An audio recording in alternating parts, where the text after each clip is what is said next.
certaines questions qui ont déjà été sélectionnées par notre chère sœur Rachel. Donc, Rachel, vous avez la parole. Merci. Très bien, merci. Alors, il y a eu plusieurs questions. Nous avons essayé de fournir des réponses à certaines. Donc, pour faire simple, au regard du timing, j'en ai sélectionné 3. La question de Philippe, Kokou Philippe Amedoji. Alors, je vais lire la question. Hein. Gambie, Cameroun, Gabon, Guinée-Conakry, Côte d'Ivoire, etc. Quelle valeur ou crédibilité peut-on accorder aux élections systématiquement truquées dans les pays d'Afrique francophone? Je poursuis la question. François Mitterrand avait-il vu juste en déclarant qu'une dictature n'organise jamais une élection pour la perdre? Voilà la question. Vous voulez que je réponde question par question, c'est ça? Donc, voilà. Oui, écoute, merci pour cette question, Philippe. Non, c'est vrai que l'Afrique francophone, puisque de là il s'agit, a un problème particulier. Vous savez, dans les explications que les économistes et autres veulent donner au retard de certains pays, on met beaucoup de choses là-dedans, le climat, la culture, un certain nombre de choses, et également le mode de colonisation, le modèle des anglophones est complètement différent du modèle francophone. Et je crois que jusque-là, si l'Angleterre ou la Grande-Bretagne a pu laisser un peu plus d'espace aux pays anglophones pour quand même forger disons, des cadres et entrepreneurs locaux et laisser le leadership également se former. Ce n'est pas tout à fait le cas pour la France, où vous avez lu beaucoup de livres sur la France-Afrique, ce qui se passe toujours. Et on a eu beaucoup de citations de Chirac, de ceci. Bon, on dit que si la France perdait l'Afrique, donc elle va se retrouver au rang, je ne sais pas à quel rang, dans le Conseil des Nations. Donc, il y a toujours une lutte. Je crois que nous avons eu une indépendance, surtout dans le cas du Togo. Oui, nos grands-parents, nos parents se sont battus pour avoir une indépendance. Il reste maintenant à obtenir l'indépendance économique, l'indépendance de culture, l'indépendance dans nos passés. Parce que nous sommes encore moulés et contrôlés et dirigés de l'extérieur. Et on constate tout simplement que le pays, l'ancien colonisateur, avec certains leaders dans nos pays, font une liaison pour maintenir la population dans l'état où nous sommes. Leur simple désir, c'est de conserver leur pouvoir. Et comme nous n'avons pas la légitimité de l'intérieur, la légitimité de leur population, alors il faut s'appesantir sur l'extérieur qui les soutient. Et bien sûr, comme le dit le général de Gaulle, puisqu'on parle de la France, un pays n'a pas d'amis, un pays n'a que des intérêts. Et leurs intérêts, c'est de nous maintenir dans cet état. Donc, d'autres l'ont dit, Sankara, tout le monde. La lutte doit continuer pour qu'on ait la réelle indépendance, la deuxième indépendance, la vraie, qui est l'indépendance économique, culturelle et de pensée. Mais alors, je vous dis, ce n'est pas facile. Et je reviens un tout petit peu à la devise du Togo. Je crois même que le mot travail est le premier mot de notre devise. Avant la liberté et la patrie. Donc, si nous ne travaillons pas, nous ne pouvons pas nous soustraire de cette emprise. Et alors, je le dis, je déborde un peu sur ça. Il faut que nous aussi, les Africains, on cesse de penser qu'un autre est meilleur qu'un autre. Oui, aujourd'hui, c'est les Chinois, oh là là, ils viennent nous aider. Non, c'est faux. Demain, vous verrez que ce serait peut-être la même chose, sinon pire. Alors, c'est les Russes, non. L'Afrique, je dis oui. On dit l'Afrique, c'est la nouvelle frontière. Peut-être la dernière frontière parce que c'est le seul continent qui a encore des potentialités de croissance énormes. Alors, la dernière fois, je réfléchissais tout seul, je me dis, mais oui, cette Afrique va se développer, il n'y a rien à faire, c'est sûr. Mais alors, est-ce que ce sera une Afrique chinoise, une Afrique russe, une Afrique du reste du monde ou une Afrique africaine? Vous pouvez avoir le développement, mais le capital, les banques, la technologie, tout appartient à l'extérieur ou aux gens qui sont venus de l'extérieur. Ça veut dire que nous serons sur notre propre continent et en étant esclaves sur ce continent. Bien sûr, l'esclavage a des formes multiples. On ne va pas nous mettre aux travaux forcés comme avant. Mais s'il faut aller travailler domestique, quelque part, par-ci, par-là, dans notre propre pays pour pouvoir survivre, alors là, il y a un problème. Donc, je convie l'Afrique à sortir un peu des émotions, de tout sur les médias, de tout ça. Non, non. Là, il faut qu'il y ait des réflexions profondes et qu'on travaille sérieusement. C'est une lutte qui va durer, mais ça ne peut pas se faire si cette jeunesse ne prend pas conscience qu'il faut qu'on travaille inlassablement pour conquérir cette indépendance. Est-ce qu'on peut... les dictatures font des élections pour ne pas perdre. Bien sûr, les gens veulent conserver le pouvoir. On le voit partout. Ceux qui souhaitaient de la faïence, on ne pensait jamais qu'ils vont avoir des attitudes pareilles, mais ils l'ont. Donc, c'est aux populations, c'est au peuple de continuer cette bataille. Et je l'espère que tout le monde a compris qu'il n'y a que par la lutte, d'une manière ou d'une autre, qu'on pourra se défaire de ce fléau-là. Voilà ce que moi j'ai à dire. J'ai su été un peu long, mais parce que ce sont des sujets sur lesquels je pense beaucoup et je réfléchis et je vois également sur nos réseaux la réaction de nous tous, les Africains. Ce n'est pas aussi facile. Il faut que nous travaillions sérieusement et la main dans la main. Je vous remercie. J'en ai fini avec cette question. Merci beaucoup pour cette réponse bien détaillée et claire. On va passer à la deuxième question. Alors, deuxième question de Tonton Akoué. Alors, je cite, « Il faut avoir les moyens de sa politique. Les moyens de la politique du RPT UNIR sont l'armée, toutes les ressources du Togo et les institutions de l'État. La vérité des urnes détermine qui doit gouverner. Croyez-vous qu'il y a ou qu'il y aura jamais une volonté politique de la part du régime en place qui tient à tout prix à conserver le pouvoir, à permettre la vérité des urnes au Togo? » C'est à vous. Ah, des questions très difficiles. Écoutez, les populations ont un grand rôle à jouer et je crois à la souveraineté du peuple.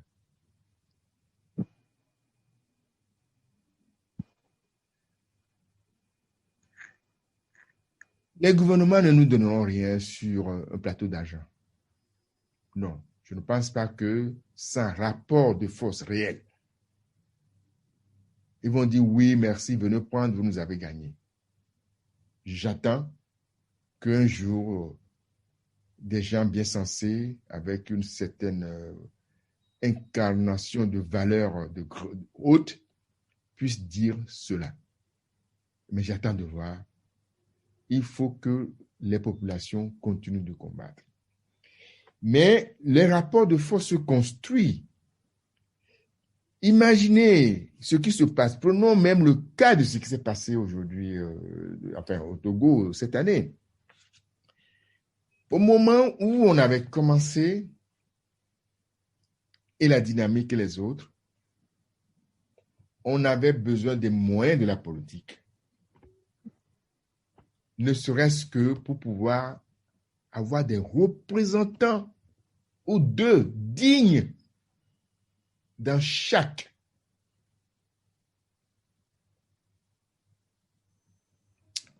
bureau de vote. Ça n'a pas pu se faire. S'il y a globalement 10 000 bureaux de vote et que nous voulons donner 10 000 à 2 personnes, ça fait 20 000, multiplié par pas, ça fait combien? Les Togolais, on n'a pas su le faire. Alors, si nous voulons quelque chose, sans vouloir nous donner les moyens de nos objectifs, mais il y a un problème. Faisons d'abord ce que nous pouvons faire. Après, on verra. Parce que si on a pu avoir et que nous avons pu être en possession de tout ce qu'il faut, peut-être qu'aujourd'hui, nous pouvons nous aussi dire, voilà les chiffres réellement que nous avons ici et là. 2, les armées, c'est vrai, ce sont des nationaux, ce sont des citoyens togolais, ce sont des citoyens de leur pays également. Si ce n'est pas le Togo, c'est ailleurs. Et aussi, ils ont intérêt à ce qu'on ait une meilleure éducation, des emplois pour les enfants, un meilleur système de santé, des emplois pour tout le monde. Bref, à un moment donné, il faut que nous arrivions à enclencher un dialogue. Je mets entre guillemets parce que le mot dialogue dans mon pays ne veut plus rien dire, mais que nous arrivons à se parler, à se comprendre, parce que l'armée, c'est quand même des familles aussi ils ont épousé un peu partout. On est vraiment une grande famille. Il y a un travail de pédagogie, un travail de bâtir une confiance, il y a un travail qu'il faut faire, qu'immanquablement on doit faire. C'est dur, c'est difficile, ça prend du temps, mais je n'en vois pas d'autres. Et je vous dis pourquoi. Dans ma fonction, j'ai eu le désarroi de voir certains pays collapser, c'est-à-dire se détruire complètement, imploser à cause de la Centrafrique tout dernièrement et également d'autres pays avant. Alors, entre ce qui arrive, les Balaka, les anti-Balaka, les Séléka, ceci, c'est la destruction totale. La population en souffre et continue d'en souffrir. Et ce qui s'est passé devant nous, ça mettra une génération, sinon 2, pour penser les blessures et se reconstruire.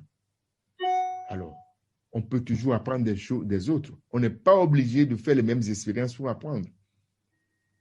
C'est le chemin le plus difficile, mais c'est la voie étroite. Et nous devons l'apprendre. Ça demande de l'éducation, de la sensibilisation, du travail. Et je crois que c'est la seule façon. Mais, oui, je suis d'accord, les dictatures ne font pas des élections pour les perdre, mais les dictatures finiront par perdre les élections. Parce que c'est la loi naturelle. Tôt ou tard, quand les populations auront pris conscience et vont se réveiller, sans même qu'il y ait un leader devant. Tu sais, on parle de révolution sans leader.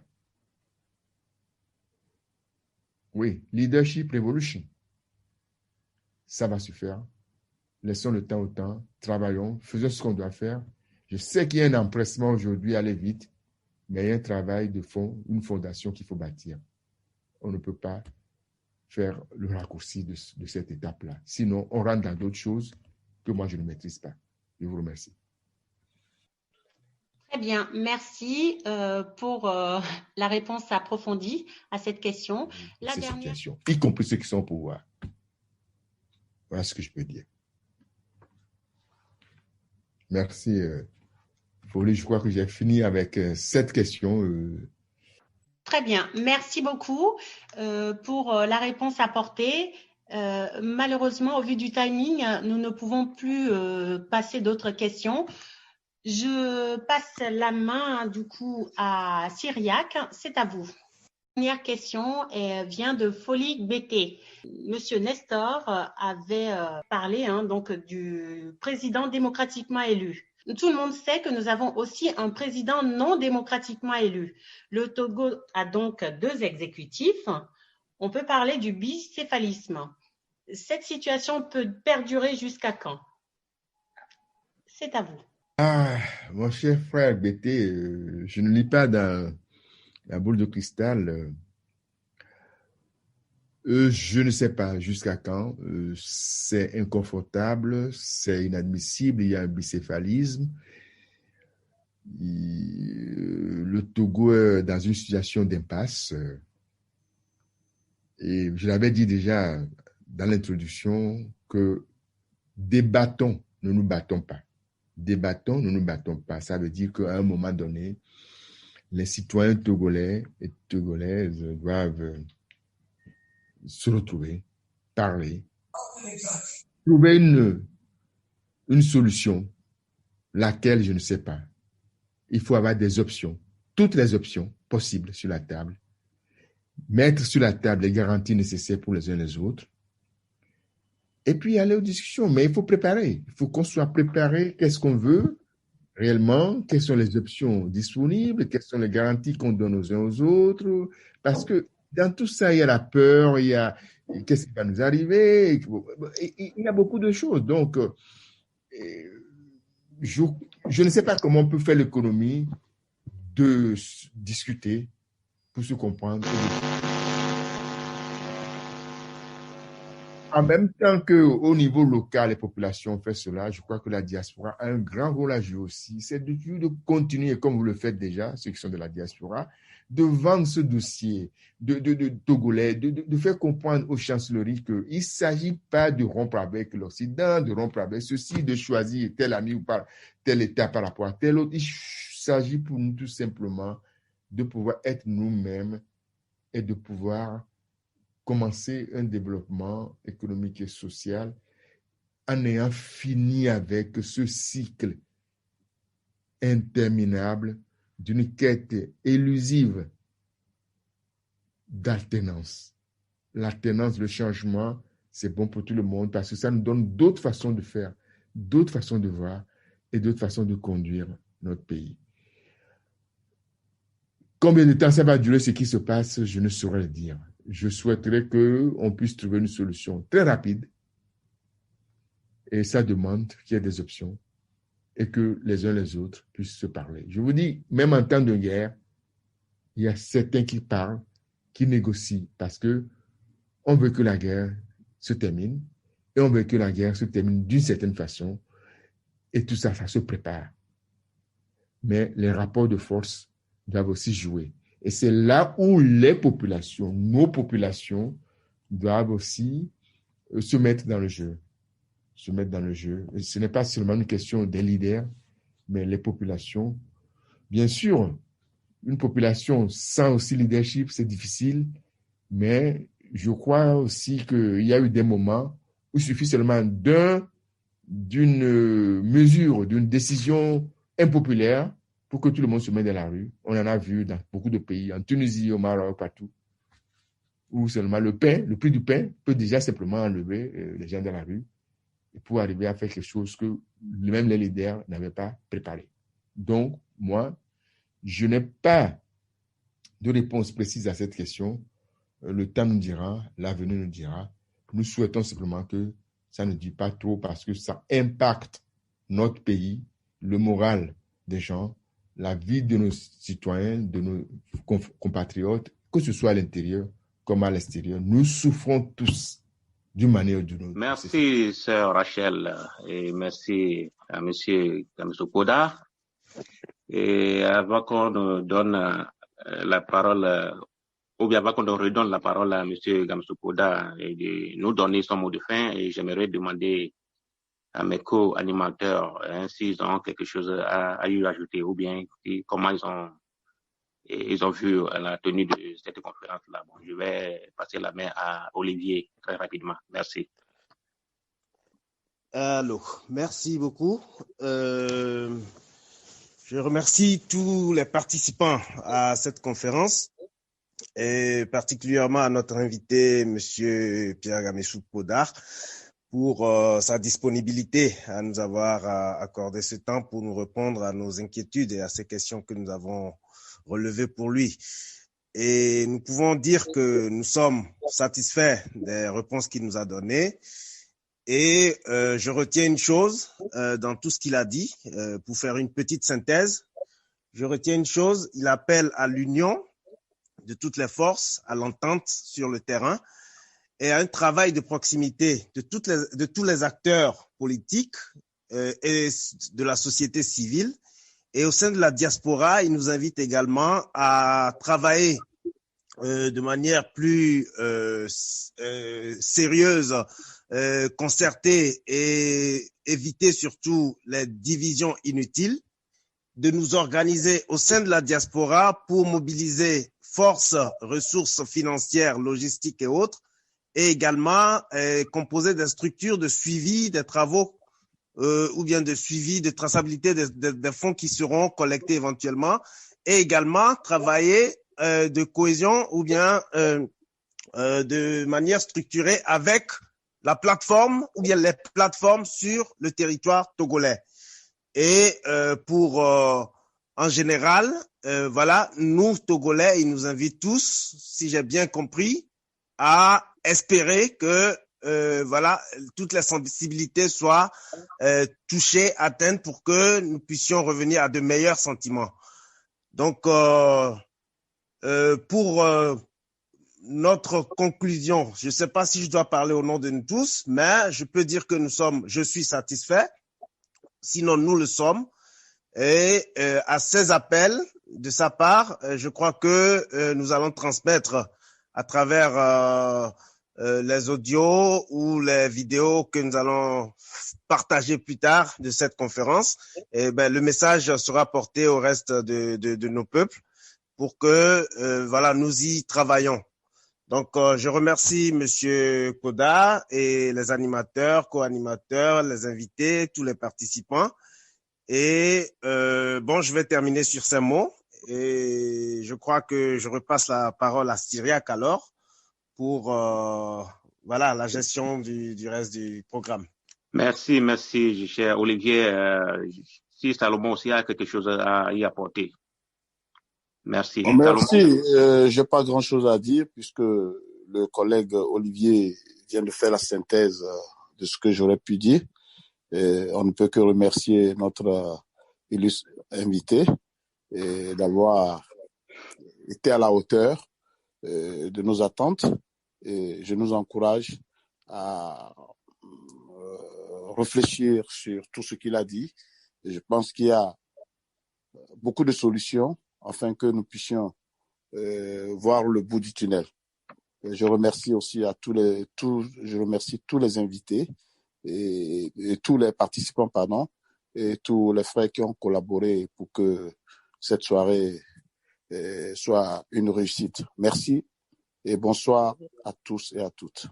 Merci Salomon. Je vais donner la parole à notre illustre invité, monsieur Gamsou Koda, et de nous donner son dernier mot. Merci. Monsieur Gamsou Koda, vous avez la parole. Je voudrais tout d'abord vous remercier tous les organisateurs de cette interview, de cette session. Je crois que je suis, depuis le mois de février, c'est la première fois que l'occasion m'est donnée de m'exprimer clairement sur l'actualité togolaise, et nous avons parcouru un certain nombre de sujets, divers sujets. Le Togo me préoccupe énormément. J'ai passé 35 ans de ma vie à travailler dans les institutions tout en passant à mon pays. Et je crois que je me rends disponible pour pouvoir apporter ma petite contribution à aider, à contribuer à ce qu'on arrive à arracher une alternance pacifique au Togo. Je continue de chercher à mieux comprendre le pays, les forces qui s'y entrecroisent, les motivations réelles des acteurs de la vie politique et sociale, parce que vous savez, quand on connaît vraiment bien le mal et qu'on l'a identifié, la solution pourrait venir plus facilement. Donc, je peux dire tout simplement que nous vivons une tragédie togolaise, parce que ça fait plus d'un demi-siècle que nous sommes dans ces situations. Mais tout n'est pas perdu. J'exhorte réellement à la concertation, au pardon, à la négociation. Nous ne devons pas désespérer. Le peuple en construction, je dis bien le peuple en construction. Pourquoi je le dis? À mon avis, nous ne sommes pas encore un peuple à la Renan. Un peuple, c'est-à-dire, on a un drapeau, c'est vrai, on a un territoire sur lequel on se retrouve, mais on a une agglomération de plusieurs choses qui fait que la nation, telle qu'on peut la voir ailleurs, n'est pas tout à fait construite et nous devons la construire. Donc, la quête de libération, de liberté, d'une meilleure gouvernance, de justice et d'inclusion sociale, d'un meilleur système éducatif et de santé, cette quête-là doit être continuée par la population, bien sûr, avec un encadrement d'un leadership qui est à la hauteur, c'est-à-dire qui se dépasse. Il est vrai que ça fait plus d'un demi-siècle que cette recherche de l'alternance au sommet de l'État dure et on sent un empressement à aller vite. Mais laissons le temps au temps. Et comme je l'ai dit, il faut beaucoup de pédagogie. En tout cas, de ce que moi j'ai vu sur le terrain, il nous faut beaucoup de pédagogie et beaucoup d'éducation pour qu'on arrive à apaiser les tensions de part et d'autre et à faire naître cette confiance-là. Mais cette alternance, elle est peut-être plus proche que nous le pensons. Et je vous invite à méditer cette phrase qui m'est venue quand je travaillais. Je me dis, mais pourquoi le Togo lui tourne tout le temps? Pourquoi c'est toujours ce pays-là? Les autres, depuis les années 90, le temps des conférences nationales, ont pu avancer. Mais il y a eu le Bénin, il y a eu d'autres pays. Nous ne parlons pas des pays anglophones parce que c'est un cas à part complètement, on l'a dit tout à l'heure. Mais même parmi les pays francophones, le Niger, je me souviens, j'ai commencé au temps de Sénou Kounké à travailler. Tous ces gens sont passés, d'autres, la Guinée. Bon, bref, pourquoi le Togo? Alors, une phrase m'est venue que je voudrais partager, à méditer.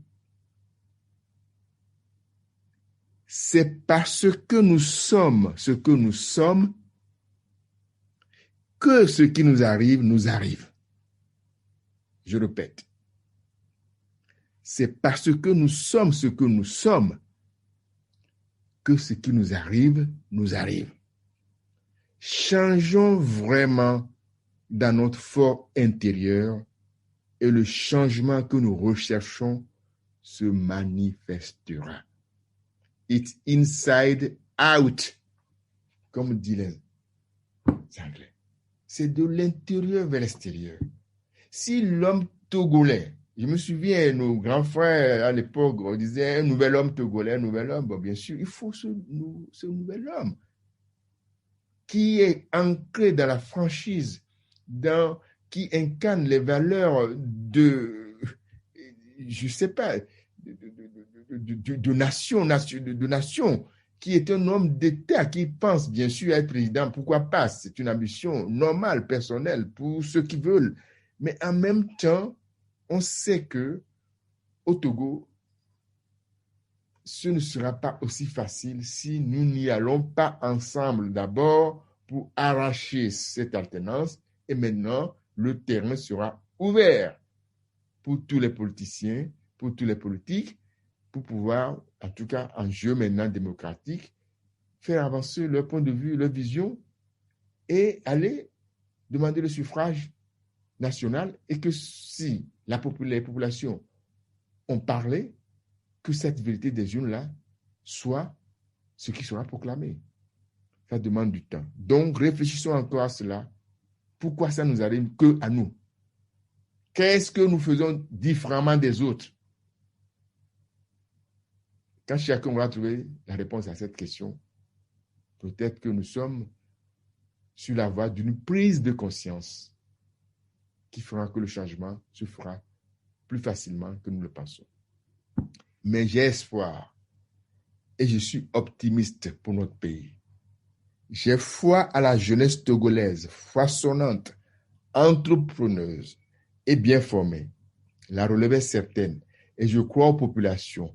Je dirais que pour Gamesso, Il s'agit bien sûr d'aller vers les leaders parce que nous voulons quand même se serrer les rangs, serrer les mains et travailler ensemble. Mais en même temps, nous voulons délivrer des messages directement à cette population, aider directement cette population et ne pas nécessairement se focaliser que sur les leaders.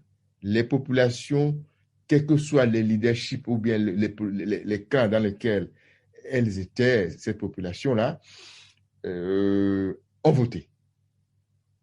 Donc, nous devons simplement aller vers ces populations, les aider, les comprendre, les accompagner dans leur élan, que ce soit au niveau économique, au niveau social, et puis après, leur parler directement. Si les leaders n'arrivent pas à faire taire leur hache de guerre pour être ensemble. Donc, voilà, nous avons quand même deux leviers. Bien sûr, les leviers l'union, mais en même temps, directement, les populations. Je vous remercie pour votre temps et votre patience. J'espère que j'ai pu répondre à vos attentes. Merci.